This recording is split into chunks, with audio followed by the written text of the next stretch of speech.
All right, let's jump right into this explainer. Today, we're taking a completely fascinating and honestly pretty dark descent into Nietzschean philosophy.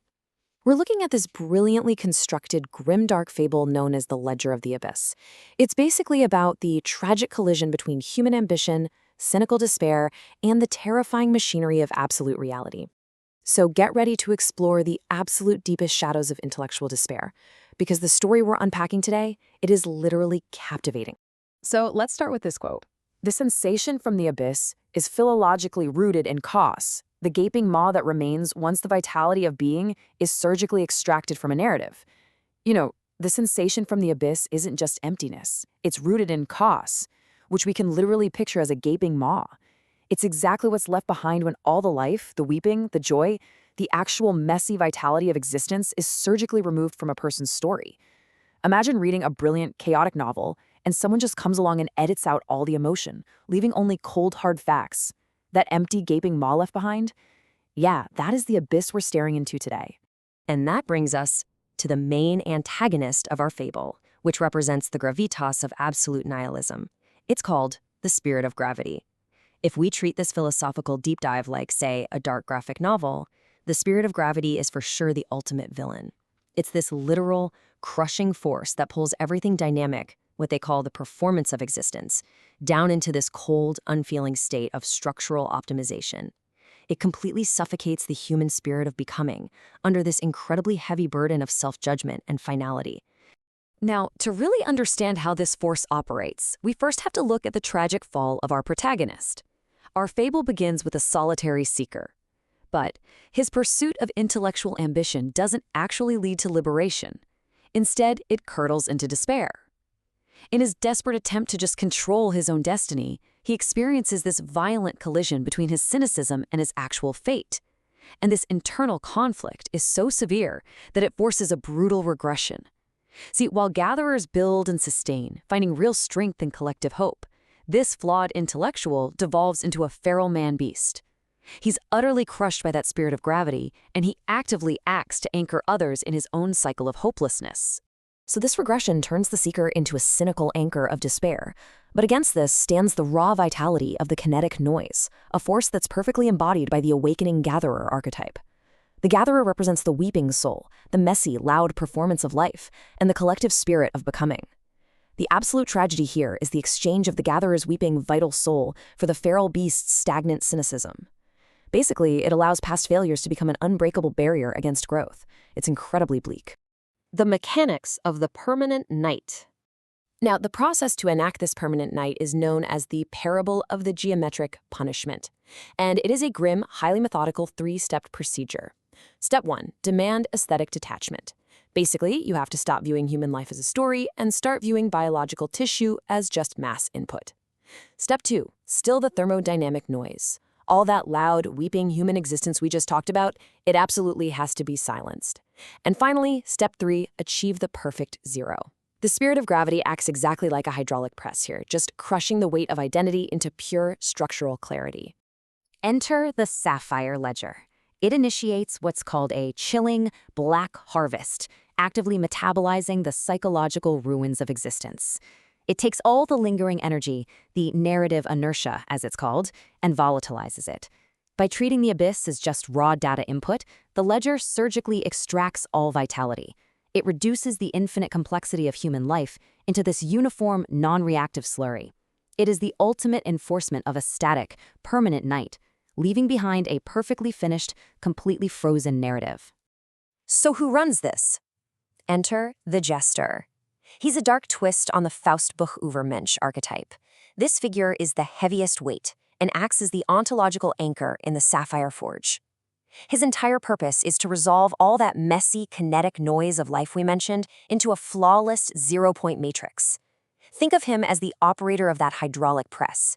He's methodical, he's relentless, and he's closing in on every single human story to ensure it is accurately accounted for and ultimately permanently silenced. And right here is where we find the core existential choice of the whole fable.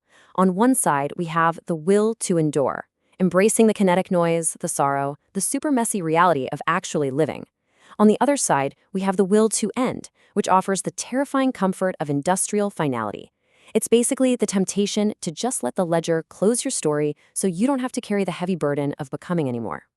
And this is the ultimate goal, zero. The source material calls this the miracle of the arithmetic. And honestly, it is both profound and completely terrifying.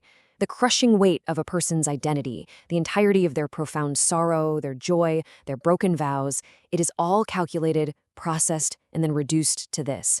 Just a single, silent line item in the ledger. Perfect structural clarity. A perfect zero. But getting to zero requires something called the necessary fire. And this fire dismantles the strongest cage ever built, the self. This is the absolute ultimate price of admission for the Faustbuch Übermensch. You can't just retreat into the comfort of ancient moralities or past values here. No, the fire demands the absolute destruction of all prior values, burning away the self entirely, to reveal a completely blank, infinite horizon. So when a life is perfectly finished by the ledger, it's converted into pure structural data. The internal voltage of human consciousness is permanently fixed at absolute zero. To anyone weary of their own existence, this is framed as the mercy of nothingness. And in a bit of incredibly chilling geometric symmetry, all of that concentrated human sorrow is replaced by a single, silent, blue star in the dark. It's a haunting image, really. The sovereign vibration awakens. The strange sensation from the abyss is the residual vibration of an eternal return, a thermodynamic echo that refuses the mercy of absolute zero. I love this part. Despite the meticulous accounting, and despite that intense necessary fire, something actually survives. This residual echo is actually a premoral root memory, an ancient, inextinguishable spark of human vitality that outright defies the institutional laws of the permanent night. It absolutely refuses absolute zero. It's the catalyst that threatens to break the entire liturgical cycle of the ledger. Now, defying this clinical dismantling actually requires a new catalyst, which is the gardener figure. So unlike the jester who just harvests and destroys, the gardener cultivates this Dionysian chaos, breaking the jester's cycle. A deep narrative inertia simply refuses to yield. The rigid institutional laws of the ledger are fundamentally incompatible with this inextinguishable spark. And here is the great irony of our fable, right? The brighter the jester's sapphire light burns to quantify the dark, the more he risks becoming a fleshly bridge for the exact same chaos he was designed to silence. The sovereign vibration outright refuses absolute stillness. The ancient chaos actually starts to bleed right through the high-density, polished silicate artifact of the ledger itself. When human thinking and cynical structures finally fail, they expose a blank horizon. And from the ruins of that dismantled self, a savage new purpose arises. The master of the horizon is forced to finally face a world completely stripped bare, which, ironically enough, sparks the true spirit of becoming that the feral man-beast originally abandoned. Which brings us to a massive question. And it's one I really want you to consider as we wrap up this deep dive. Can the thermodynamic echo truly survive the crushing weight of absolute zero? Can the messy, kinetic noise of the human spirit ever be entirely, permanently silenced by the mechanisms of despair and absolute nihilism? The fable strongly suggests that no matter how perfectly the ledger tries to finish the story, the spark of chaos is eternal. And I want to leave you with this final, incredibly provocative thought from the source material. This call represents a savage, new purpose that haunts the unmaking chamber, signaling a sovereign deed that has not yet been accurately recorded. There is always an unrecorded deed, a refusal to be unmade. It's such a brilliant testament to the tension between cold, absolute reality and the fiery resilience of human vitality. Thanks so much for joining me on this journey through the ledger of the abyss. Keep questioning the narratives around you, and I'll see you in the next explainer.